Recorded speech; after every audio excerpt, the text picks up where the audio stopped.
کیا ابلیس فرشتوں میں سے تھا؟ تو نہیں، لیکن چونکہ بہت وقت سے وہ فرشتوں کے ساتھ رہ رہا تھا، اسی طرح عبادت کرتا تھا، اسی طرح سب، اس لیے اللہ تبارک و تعالیٰ نے اس کو انہی کے اندر کنسیڈر کیا، اسی کے اندر شمار کیا، اور فرشتوں ہی کی طرح کہا کہ فرشتوں نے سجدہ کیا، لیکن ان میں سے ابلیس نے نہیں کیا۔ لیکن یہ ہے کہ ابلیس جو ہے وہ فرشتہ نہیں تھا بلکہ جنات میں سے تھا، لیکن اس نے بہت عبادت کی وجہ سے اللہ تبارک و تعالیٰ نے، جیسے میں نے پہلے بتایا تھا، اللہ تبارک و تعالیٰ نے اس کو فرشتوں میں شامل کر دیا تھا،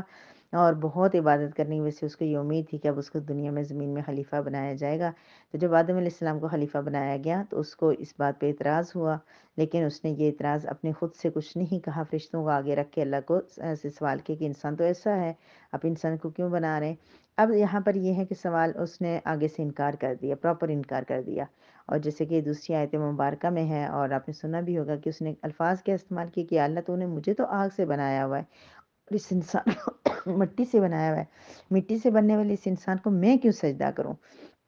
میں جو ہے نا وہ انسان کو بھی مار دیتی ہے، وہ جن اس کو بھی ختم کر دیتی ہے، اور اس کی اسی طریقے سے اگر کوئی فرشتہ بھی اگر ایسے کہتا تو وہ اس کی بھی ساری بڑائی، اس کی ساری فضیلت ختم ہو جاتی۔ تو یہ میں اور یہ تکبر، یہ غرور، یہ انسان کو ملیا میٹ کر دیتا ہے، اس کو ابلیس سے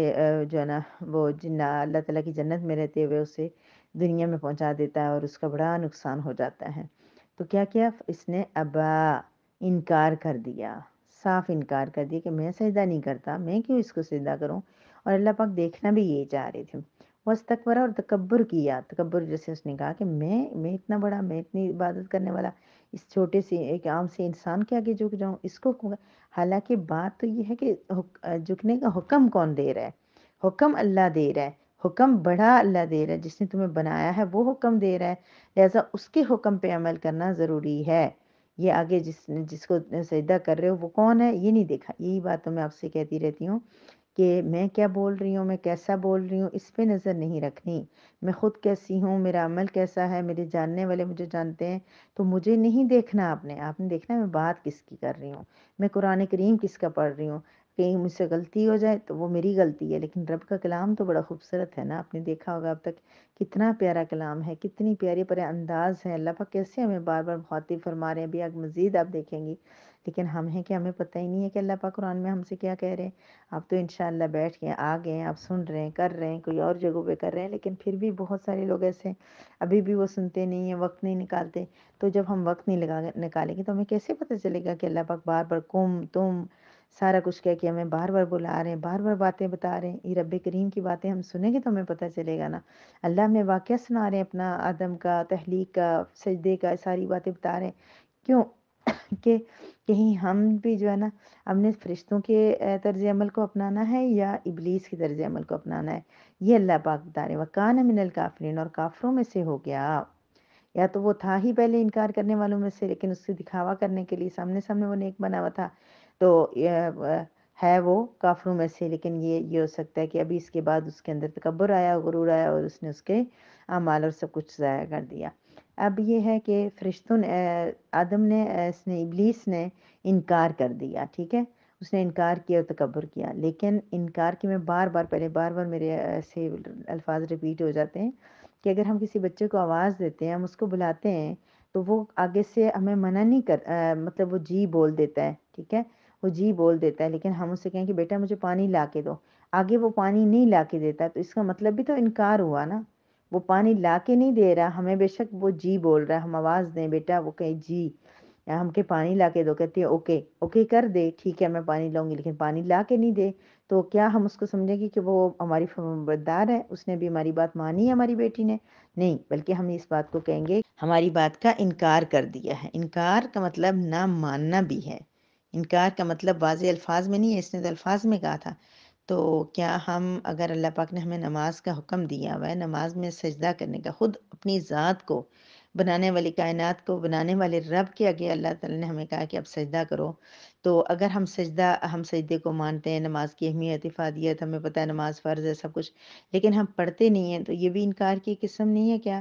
تو ہم نے کیا کرنا ہے کہ اللہ پاک نے ایک فرشتے، ابلیس نے ایک مرتبہ سجدہ کرنے سے انکار کیا، اور وہ بھی کس کو؟ رب کو سجدہ نہیں کرنا تھا، کہ اللہ تعالیٰ کہ جس طرح ہمیں بار بار اللہ تعالیٰ قرآن نماز قرآن کریم میں بار بار اللہ پاک ہمیں کہہ رہے ہیں کہ سجدہ کرو، نماز پڑھو، اقیم الصلاۃ آتوا الزکاۃ، اقیم الصلاۃ، نماز قائم کرو، نماز ادا کرو، نماز درست کرو۔ تو اللہ تبارک و تعالیٰ بار بار کہہ رہے ہیں کہ مجھے سجدہ کرو، میرے آگے نماز پڑھو۔ تو ہم اس کا اگر ہم نہیں مانتے، اطاعت نہیں کرتے، تو ہم بھی انکار نہیں کر رہے ہیں۔ تو فرشتے نے ابلیس نے پوری عبادتیں کرنے کے بعد، اتنی عبادات کرنے کے بعد ایک آدم کو سجدہ کرنے سے انکار کیا تھا، تو اس کی آپ کے بارے آپ کو تفصیل سے پتا کہ وہ جو ہے وہاں سے جنت سے نکال دیا گیا، قیامت تک کے لیے وہ جو ہے وہ مردود ہو گیا، اور قیامت کے بعد بھی ہمیشہ سزا میں رہے گا۔ تو ہمیں 5 وقت جو بلاوا آتا ہے، جو ہمارے اوپر فرض ہے، کیا ہم اس نماز کو چھوڑ کے تو خدا نہ خواستہ ہم بھی شیطان کے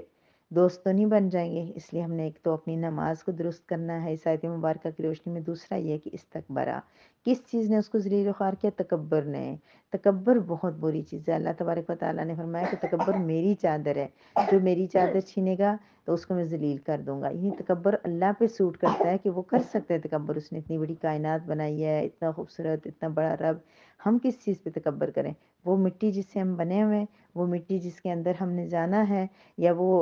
گوشت کا لوتھڑا وغیرہ جس کے اوپر جس کے ساتھ ہم بنے ہیں، یا ہماری جو یہ دنیا کی ظاہری شان و شوکت، ظاہری جو ہے بولنا پڑھانا، سارا کچھ جو بھی ہمیں علم اللہ پاک نے دیا ہے، جو مال دیا ہے، دولت دیا ہے، اس پہ ہم لوگ تکبر کریں؟ جو ہمارے پاس ہمارا ہے ہی نہیں، جو ہمیں آج ہماری آنکھیں بند ہو جائیں تو اس میں سے کوئی چیز ہمارے کام آنے والی نہیں ہے، ان ساری چیزوں پہ ہم تکبر کریں اور اپنی آخرت خراب کریں؟ نہیں۔ لیکن پھر کس چیز پہ ہم انسان تکبر کرتے ہیں؟ کیوں تکبر کرتے ہیں؟ کیا حسن ہے؟ ختم، ایک دم سے بڑھاپا آئے گا، سب ختم۔ دولت ہے، تھوڑا سا کوئی چیز ہے، تھوڑا کوئی جھٹکا لگا یا اور کچھ بھی نہ ہو، موت ہے تو سارا ختم۔ عبادت ہے تو ایک وقت ہم کچھ تھوڑی عبادت بہتر کر لیں گے، دوسرے ٹائم ہماری عبادت کا وہ حال ہوتا ہے کہ اللہ تبارک و تعالیٰ ہی قبول کرے اور ہمیں معاف کرے۔ کس چیز کا تکبر ہے؟ علم ہے، اس پہ ہم عمل نہیں کرتے۔ کیا دنیاوی علم بھی حاصل کیا تو ہمیں اس طرح اس کے مطابق اپرچونیٹیز نہیں ملتی، اس کے مطابق ہم لوگ سروائیو نہیں کر پاتے، اس کے مطابق ہمارے عہدے اور اس طرح کوئی بھی اس طرح کی اتنی بڑی کچھ چیز نہیں ملی ہوتی ہم کہ اس کو کہیں کہ ہمیں اس کی وجہ سے جو ہے نا ہم بہت بڑے ہو گئے، تو پھر کس بات پہ ہم تکبر کرتے ہیں؟ تو ہم نے کیا کرنا ہے؟ اس آیت مبارکہ میں بہت سارے اسباق ہیں ہمارے لیے۔ نماز کا اہتمام کرنا ہے، سجدے کا صرف اقرار نہیں کرنا کہ سجدہ ہم پہ فرض ہے، بلکہ سجدہ کر کے دکھانا ہے رب کو، رب کے حکم کے مطابق بار بار سجدہ کرنا ہے، جب جب وقت آئے سجدہ کرنا ہے، نماز ادا کرنی ہے۔ نماز قرآن پاک کے اندر جو 14 سجدے ہیں ان کا اہتمام کرنا، اس میں ہم بڑی لاپرواہی کر لیتے ہیں، اور تکبر سے بچنا ہے۔ اس تکبر نے جس نے شیطان کو، ابلیس کو بنا دیا فرشتوں سے اور اس کو ذلیل و خوار کر دیا، وہ ہمیں بھی اللہ تبارک و تعالیٰ کی طرف سے کوئی سزا مل سکتی ہے۔ وآخر دعوانا ان الحمد للہ رب العالمین۔